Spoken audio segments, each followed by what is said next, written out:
langit burung sedang memandang ke bawah pada musafir-musafir yang tampak seperti imam-imam tua yang balas memandang ke arahnya sambil mencoba membayangkan janji-janji yang telah diberikan pada mereka oleh Allah yang kekal. Janji akan masa depan, janji akan kebutuhan, kebijaksanaan, dan tuntunan.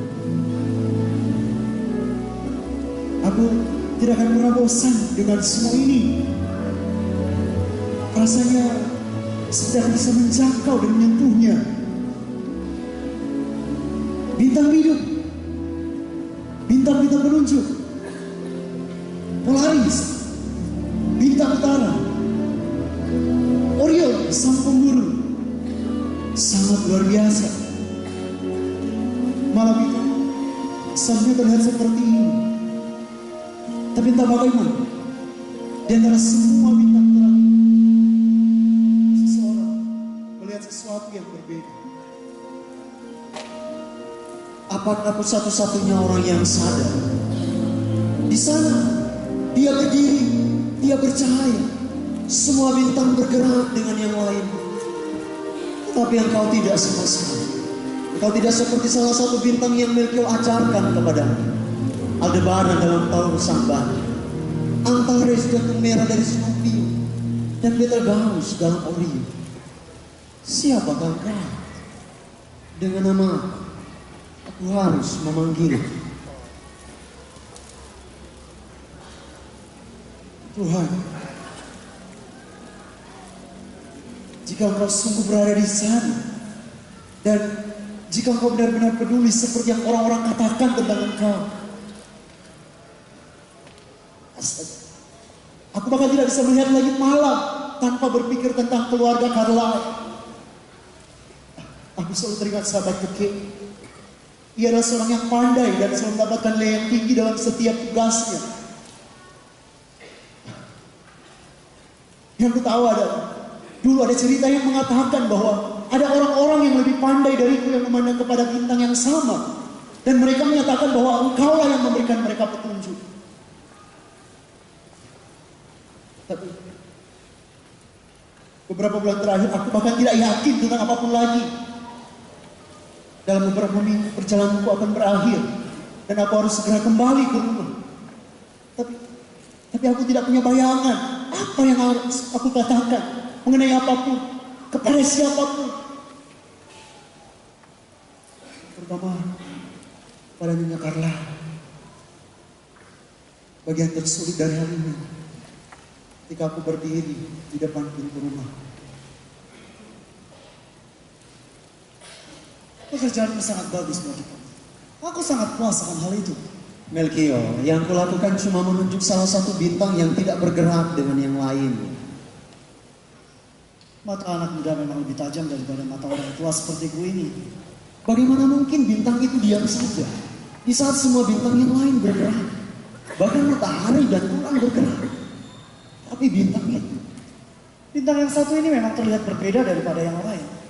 Dia seperti sedang berkata, mari datanglah.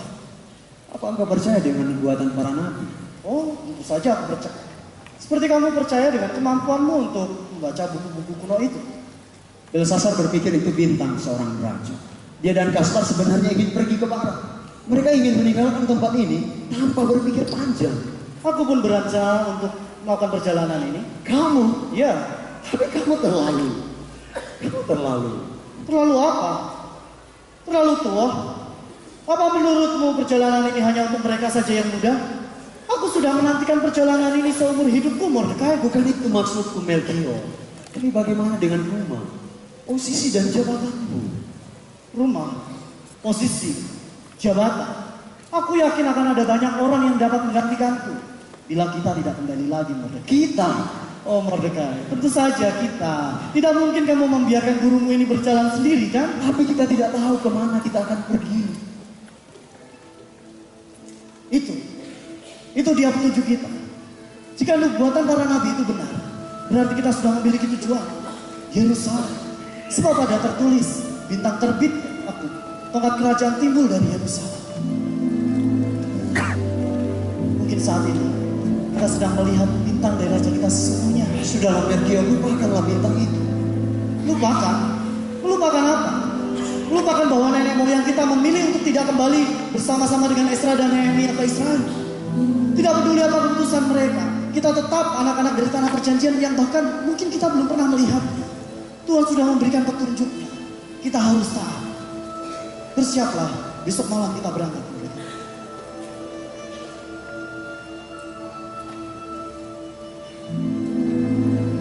Allah dari nenek moyang, Allah yang berbicara dengan cahaya yang menembus gelapnya malam. Meskipun aku takut untuk berjalan, dan aku tidak punya bayangan apa yang harus kulakukan, kemana aku akan pergi, apa yang aku percaya. Meskipun aku tidak mengerti, aku harus pergi.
Selama berabad-abad, tentara-tentara yang dulunya mengabdi di suatu negara pada waktu perang, ada kalanya akan menjadi wisatawan di tempat-tempat di mana mereka mengabdi dahulu.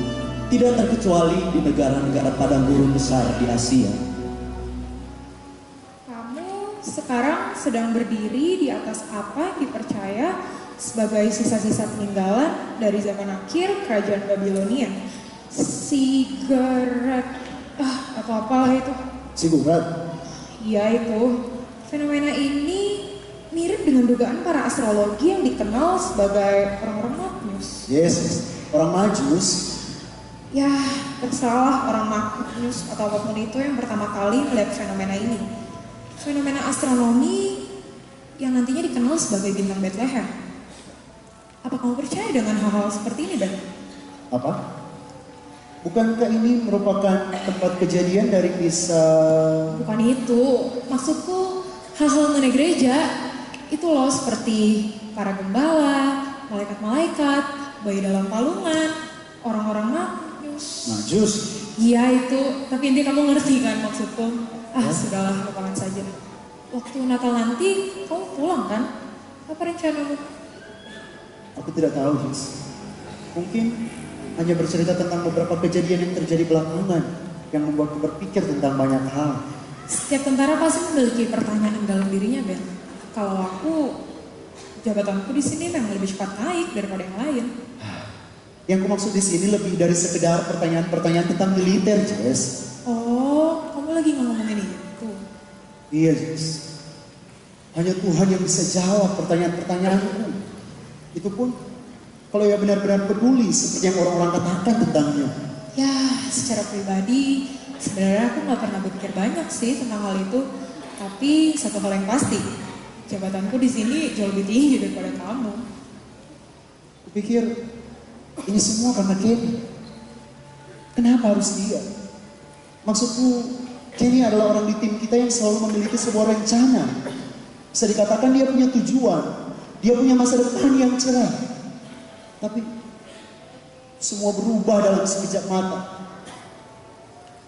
Sekarang bagaimana aku dapat melihat mata ibu dari sahabatku dan berkata, maafkan aku yang bodohnya berhasil selamat. Sedangkan anakmu, Dan maksudku dia tewas. Aku berhasil bertahan hidup tanpa goresan sedikit pun. Sedangkan Kenny tergeletak di sana, guys. maafkan aku, Ben. Apa itu salah? Apa itu adil? Apa Kenny terkena pecahan bom yang seharusnya ditujukan kepadaku? Nyonya Carlyle, mungkin dia punya waktu untuk memikirkan hal itu, Ben. Iya, dia punya waktu untuk memikirkan pertanyaan-pertanyaan yang tak bisa ku jawab. Pertanyaan-pertanyaan yang bahkan aku sendiri tidak yakin ada jawabannya atau tidak. Setiap kali aku melihat kamu dan Kenny, aku berpikir bahwa kalian berdua adalah orang-orang yang punya pengharapan. Bahkan di tempat seperti ini. Pengharapan. Lihat sekeliling kita, Jess. Panas, kering, berdebu. Aku gak yakin ada pengharapan di tempat seperti ini.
Ben, apa kau masih khawatir dengan keluarga Kenny?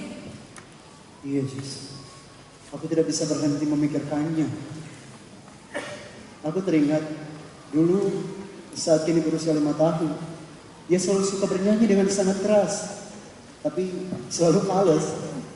Dan juga selalu terlibat masalah besar. Tapi untuk beberapa alasan, ibunya terpilih untuk memimpin paduan suara di gereja. Apa ibunya membuat dia menjadi bintang dalam setiap pertunjukan? Kamu bercanda. Gak peduli dimanapun ibunya memposisikannya. Entah dia jadi gembala, orang bijak, malaikat, domba. Domba? Iya, domba. Domba sangat terkenal di zaman Alkitab pada masa itu. Emangnya kamu gak diajari waktu sekolah minggu ya? Mungkin waktu itu aku ketiduran. Ya elah, Jess. Pada ujungnya, orang-orang di gereja selalu membicarakan Kenny. Meskipun dia sudah masuk SMP, terus SMA. Tapi dimanapun ada adegan kelahiran, Kenny selalu menjadi bintang pertunjukan di situ. Sampai-sampai orang-orang di gereja menyebutnya Kenny dalam kandang. Kenny dalam kandang? Emangnya anak-anak kecil di sana nggak pernah protes? Hah? Protes? Kamu bercanda, Jess. Bahkan mereka yang menginginkan Kenny ada di sana. Kenny sangat suka dengan anak-anak kecil. Dia sering jalan-jalan bersama dengan anak-anak jalanan dan memberikan mereka permen karet, snack, atau apapun itu. Dan setiap kali ia berbicara dengan salah seorang dari anak-anak jalanan, ia akan berlutut lalu. Maafkan aku, Ben. Aku nggak bermaksud. Aku nggak apa-apa, Jess.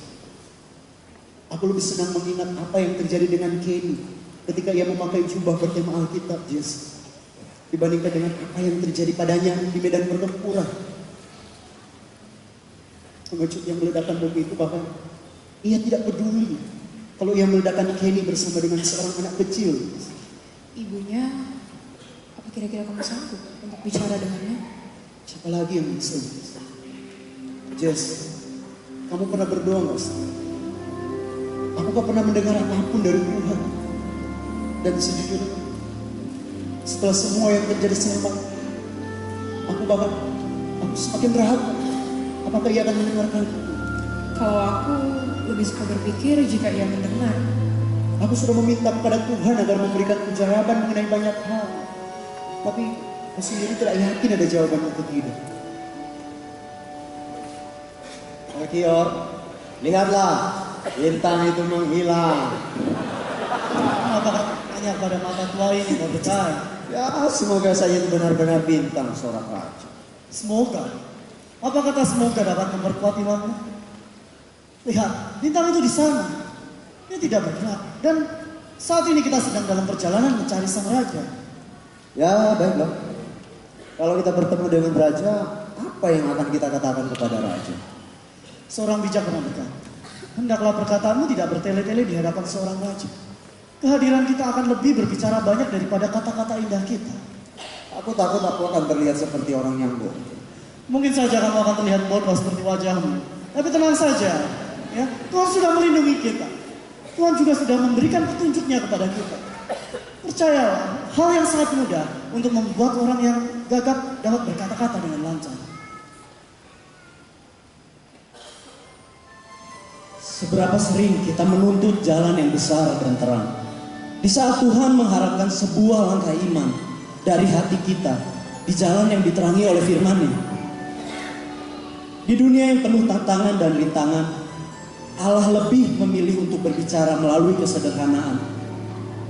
Seharusnya bukanlah suatu kejutan apabila para gembala dipilih untuk menyaksikan sebuah rahasia besar yang disingkapkan dalam sebuah kandang ternak di Bethlehem.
Bu,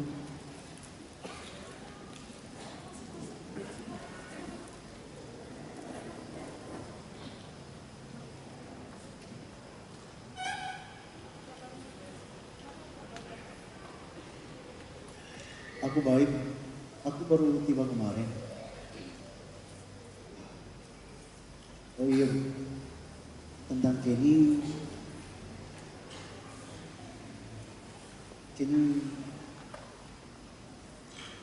Tidak apa-apa, Ben. Aku sudah mendapat beberapa kabar dari Kapten.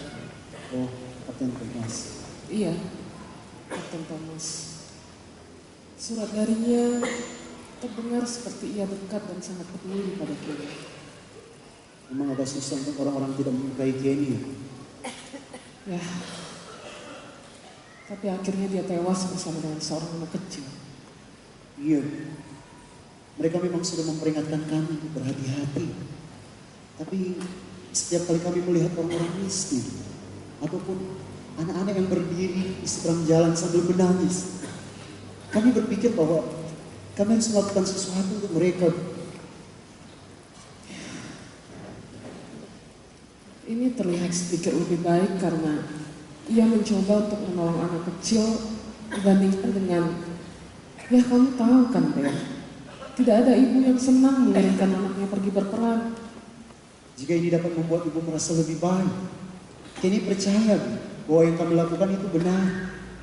Yang membuatku merasa lebih baik adalah ia tewas sambil mencoba melakukan apa yang menjadi sifatnya sebenarnya, yaitu mencoba untuk menolong seseorang. Itu benar. Ibu, Anda terlihat. Terlihat apa, Ben? Terlihat apa? Kamu pikir kamu akan menemukanku memakai baju hitam sambil menangisi anakku yang meninggal? Ibu, aku tidak bermaksud demikian. Percayalah, Ben. Aku sudah menangis terlalu banyak sampai aku tidak sadarkan diri berkali-kali. Aku sudah menghadapi tetangga-tetangga yang tidak tahu ingin bicara apa dan teman-teman yang tidak tahu kapan waktunya untuk diam. Itu semua menyakitkan, bahkan masih sangat sakit. Tapi entah bagaimana Tuhan mengizinkanku untuk menemukan sedikit kedamaian. Kedamaian. Tapi anak ibu pulang ke rumah dalam keadaan Dalam sebuah peti. Percayalah, aku tahu apa maksud ucapanmu, Ben. Aku menangis di depan peti itu. Aku tuangkan semua isi hatiku ke Tuhan. Aku bahkan tidak peduli lagi apa yang orang-orang lihat atau pikirkan tentang aku. Apa yang tidak aku sadari ialah bahwa Tuhan sedang berbicara melalui kejadian ini. apa yang kau katakan. Ia menunjukkan padaku semua kesia-siaan dari mimpi-mimpiku, kepicikan dari keinginan-keinginanku, dan semua hal lain yang berlawanan dengan tujuannya. Mimpi-mimpi, Ya, seorang suami, sebuah rumah, 2 mobil, 2 anak, dan semua hal lain yang terlihat begitu penting sampai akhirnya Tuhan menunjukkan padaku bahwa kematian Kenny sangat berarti. Dan bahwa entah bagaimana itu tidaklah tidak berarti. juga yang selalu kupikirkan. Aku menyimpan surat ini dan membacanya ulang ketika aku sedih dan teringat tentang Kenny.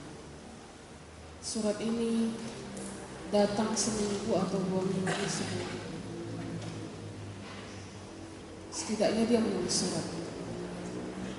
Dia menulis, "Ibu, Satu-satunya cara seseorang dapat mendengar Injil di sini adalah ketika mereka melihat Injil itu di depan mata mereka, bahkan dalam hidup seorang tentara. Dalam padang gurun yang panas dan kering ini, Yesus menginginkan agar aku memberikan air hidup, 1 gelas untuk setiap orang. Ben, apa yang dilakukan Kenny mungkin terlihat seperti sepotong permen kepada anak kecil. Tapi di mata Allah, ini merupakan rasa dari air kehidupan. Aku masih belum bisa menerima kalau bisa timpal. Aku senang ibu merasa demikian. Tapi aku masih belum bisa berpikir seperti itu, Bu. Tidak apa-apa, Ben. Aku mengerti. Kau tahu, aku memutuskan untuk tidak memimpin paduan suara anak-anak di Natal tahun ini. Ya. Rasanya ini agak, Orang-orang pasti mengerti. tapi tidak ada seorang pun di sini yang akan mengajari mereka musik. Jadi pendeta di gereja kami memutuskan untuk menampilkan langsung adegan kelahiran di halaman depan gereja. Dan disinilah aku membuat kue-kue untuk itu. Kau tahu, Ben, apa yang paling sulit untuk malam nanti? Apa itu, Bu? Tidak melihat Kenny dalam adegan ini. Aku ingat terakhir kali dia tampil sebagai seekor sapi. Kurasa tidak apa-apa jika kau memberitahu ibu sesuatu sekarang. Sebenarnya akulah yang memberikan ide itu kepadanya. Kamu? Iya, Bu. Waktu aku dan Kenny pergi ke sebuah toko, kami menemukan sebuah senter berbentuk sapi.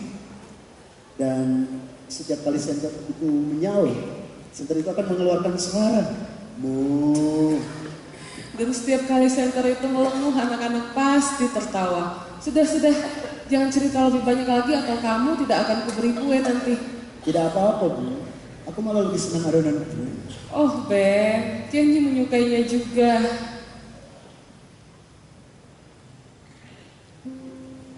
Tidak ada kegelapan yang tidak dapat ditembus oleh anugerah Tuhan. Di saat semua terlihat hilang dan tiada pengharapan, Ia menyediakan kehadirannya dalam wujud seorang bayi.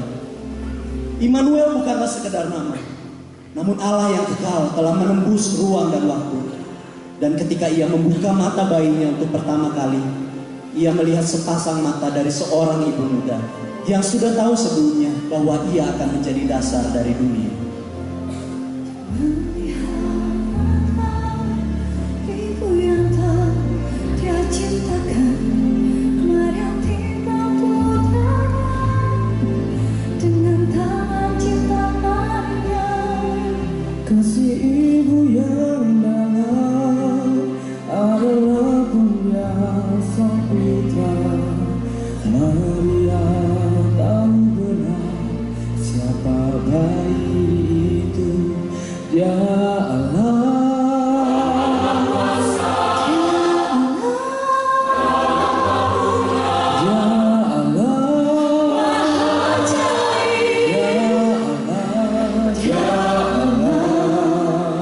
Nangis dengan suara seperti waktu dia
Dan di dalam sebuah perjalanan, terkadang ada hal yang tidak terduga terjadi di tengah jalan. Wah, yang tadi itu terlihat sangat memalukan. Memalukan apanya? Merupakan hal yang biasa kalau kita pergi ke istana dan bertanya, di mana sang raja itu lahir? Ya, namun tidak ada seorang pun yang mengetahuinya. Bahkan raja di kota ini pun tidak. Jadi, bagaimana kita akan mencari itu? Itu juga yang sedang aku pikirkan saat ini. Tadi aku bertemu dengan beberapa pelayan di kota ini. Dan aku menyesal melakukannya. Kenapa? Apa kamu tahu? Ternyata raja di kota ini membunuh anak-anak mereka karena merasa dihianati. Belum lagi orang di luar sana yang tidak terhitung jumlahnya. Banyak sekali darah orang tidak bersalah tercurah. Lebih dari satu tahta didirikan dengan berbagai macam tidak kejahatan. Dan kali ini pun tidak ada bedanya. Iya, dan yang menjadi masalah sekarang, aku ada di sini dan kita gemetar ketakutan karena tahta itu. Tenanglah. Setidaknya tadi dia sudah menolong kita kan? Iya, dan siapa yang akan membunuh merdeka yang tampan ini kalau mereka tidak puas dengan jawaban yang kita beri? Sudah cukup. Tadi penasihat raja menemukan gulungan dan membacakan kata-kata nubuatan. Hai engkau Bethlehem, tanah Yehuda. Engkau sekali-kali tidak akan menjadi yang terkecil di antara mereka yang memerintah Yehuda. Tetapi dari padamulah akan bangkit seorang pemimpin yang akan menggembalakan umat Israel. Ya, baiklah. Oh iya, apa kau percaya dengan permintaan terakhir dari raja itu? Tentang jika kita sudah menemukan sang raja itu, terus kita harus memberitahunya dan dia mau pergi menyembahnya juga. Iya, menurutku dia tidak terlihat seperti akan menyembahnya. Aku pun juga berpikir seperti itu. Melchior, lihatlah, bintang itu muncul kembali. Bukankah sudah mengatakan tidak perlu khawatir Mordekai?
kebenaran yang tersembunyi.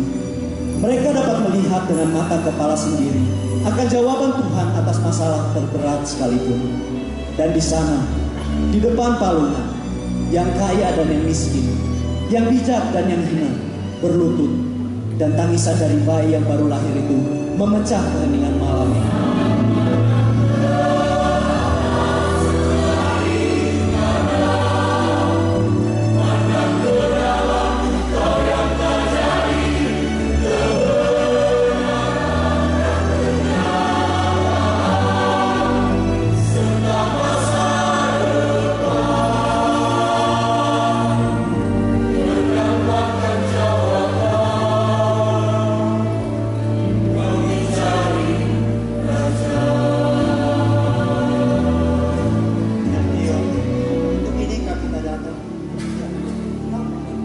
Kita datang untuk menyembah Raja. Bukankah memang seharusnya seperti itu? Tetapi Raja lahir di kandang. Kamu harus ingat perkataan dari Nabi Isa. Sebab rancanganku bukanlah rancanganmu, dan jalanku bukan jalanmu.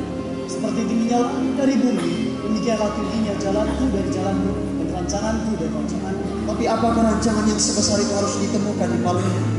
Mordekai, saat kita ada di sini, kita tidak hanya menyembah rancangan yang besar, tetapi kita menyembah Allah itu sendiri. Kamu sangat diberkati, Mordekai.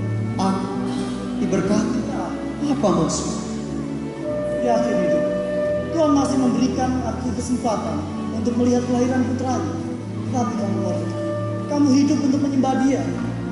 Di satu sisi, Tuhan yang abadi loncatan, kehadiran penting daripada kamu. Ini adalah waktumu, Mordekai. Ayo,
senang kita datang.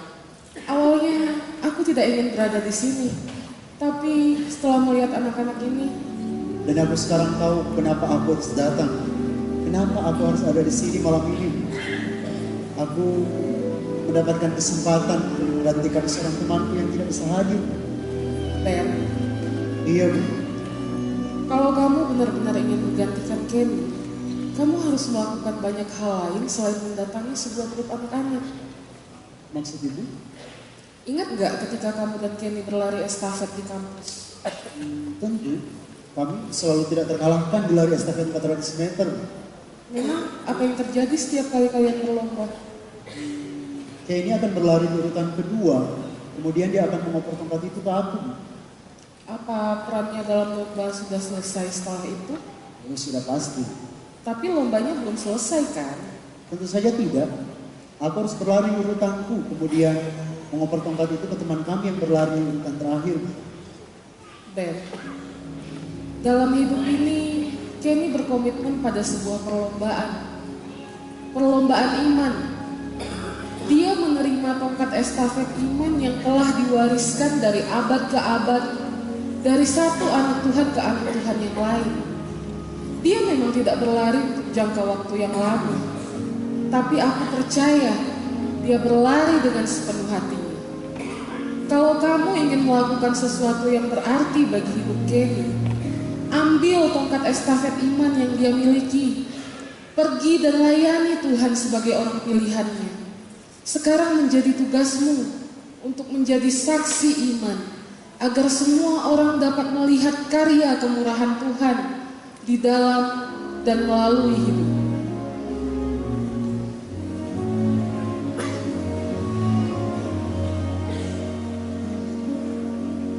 Datang dari tengah jauh tersesat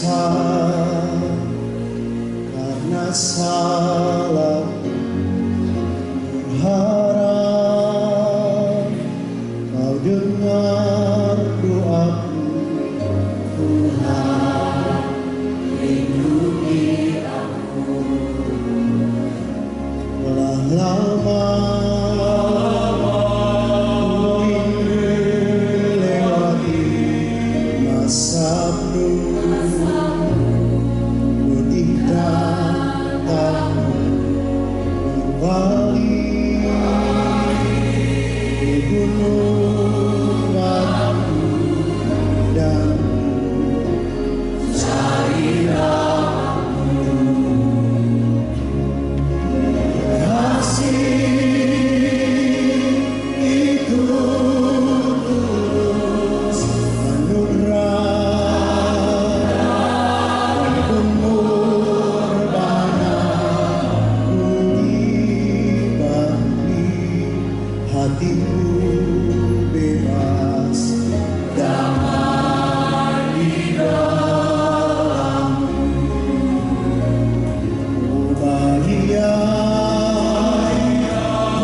Sebagian orang memiliki akhir yang bahagia dalam petualangan-petualangan Natal mereka.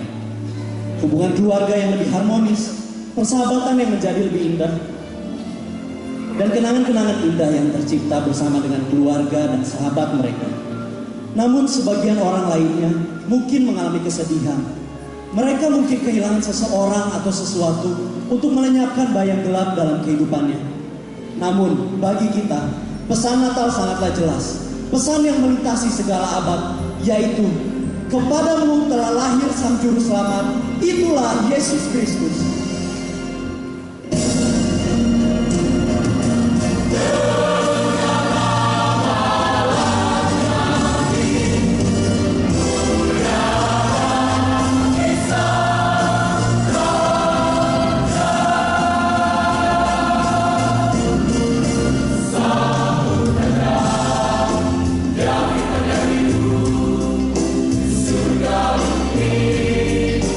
Mari puji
Puji Tuhan, kita sudah melihat pertunjukan pergelaran dari kantata SKB 63 dan saya yakin dan percaya kita semua diberkati, amin.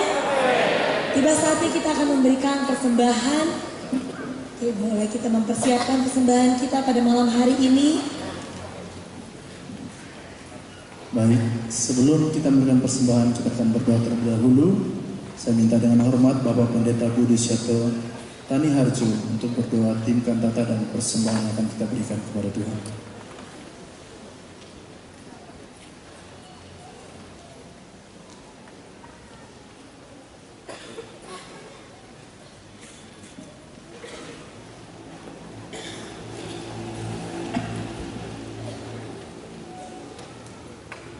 Mari kita bersatu hati untuk berdoa. Haleluya.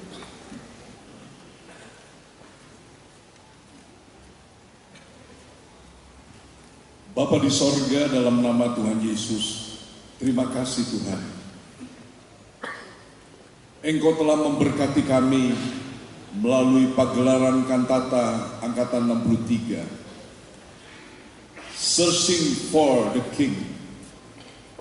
Kami bersyukur Engkau sudah menolong kami semua. Bahkan kami diteguhkan. Ketika hampir 2000 tahun, sekitar 2000 tahun yang lalu orang-orang Majus menemukan Engkau. Maka saat ini tongkat estafet iman itu ada pada kami. Dan kami akan menyelesaikan pertandingan iman sampai akhir hidup kami. Dan Tuhan Yesus, terima kasih untuk segala pertolongan Tuhan yang nyata dalam hidup kami. Berkati hamba-Mu Bapak Pendeta Daniel Raharjo yang telah memimpin sehingga kantata ini bisa terselenggara. Bahkan Hazel Mande, bahkan seluruh tim yang ada, Engkau yang memberkati di dalam nama Yesus. Bahkan kami berdoa untuk angkatan 63 siswa-siswi kelas 1-2 semua diberkati Tuhan dalam nama Yesus. Terima kasih Tuhan. Kalau kami akan berikan persembahan sebagai tanda syukur kami, berkatilah persembahan itu. Dan kami menyerahkan semuanya kepada Tuhan. Kami mengucap syukur Bapa, dalam nama Tuhan Yesus Kristus. Kami sudah berdoa, haleluya, amin. Puji Tuhan. Saya yakin dan percaya kita semua mau menjadikan Yesus sebagai Raja yang memerintah dalam kehidupan kita. Ketika Dia memerintah, Dia akan memberikan kedamaian, sebab Dialah Raja Damai.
persembahan yang Bapak Ibu Saudara sudah persembahkan bagi Tuhan. Tiba saatnya kita akan mendengarkan ucapan terima kasih. Dengan hormat saya mengundang Bapak Pendeta Daniel Raharjo untuk tampil ke depan.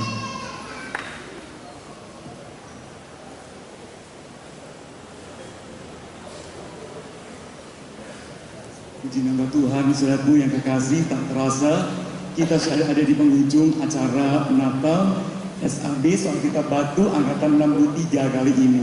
Puji Tuhan, Tuhan telah tolong kita dari awal sampai menjelang akhir. Kita bersyukur dengan cuaca yang indah yang Tuhan berikan buat kita. Bisa katakan amin semua saudaraku. Puji Tuhan ya, tadi sore sempat disiram hujan jadi bersih, segar ya. Nah kita lihat dan puji Tuhan selama acara berlangsung cerah, tidak ada suara berisik hujan dan sebagainya. Tuhan telah campur tangan dalam segala perkara. Nah puji Tuhan, kami senang sekali dengan kehadiran Bapak Ibu Saudara sekalian ya. Puji Tuhan, kehadiran Bapak Ibu Saudara sekalian ke sini menjadi bagian yang sangat berarti dalam peristiwa Natal ini ya. Atas nama pimpinan sekolah kami menyampaikan banyak terima kasih ya. Sangat disayangkan kalau Bapak Pendeta Yos Gunandar dan Ibu tidak bisa hadir karena ada satu hal ya yang tak bisa ditinggalkan. Nah, terima kasih banyak pertama kepada Bapak Pendeta Samuel Pratowarso untuk pelayanan yang sudah memberitakan firman Allah jadi berkat bagi kita semuanya. Saya yakin semua kita diberkati ya. Dan senang sekali saya lihat di sini ada banyak hamba Tuhan yang datang bersama dengan jemaat ya. Kami bersyukur karena kami ditengokin saudaraku ya. Kenapa kami mengundang Bapak Ibu Saudara ke sini? Karena sekolah ini adalah sekolahnya GBDI, sekolahnya Bapak Ibu Saudara sekalian. Puji Tuhan saudaraku, nanti mungkin ada yang mau kirimkan anak saudara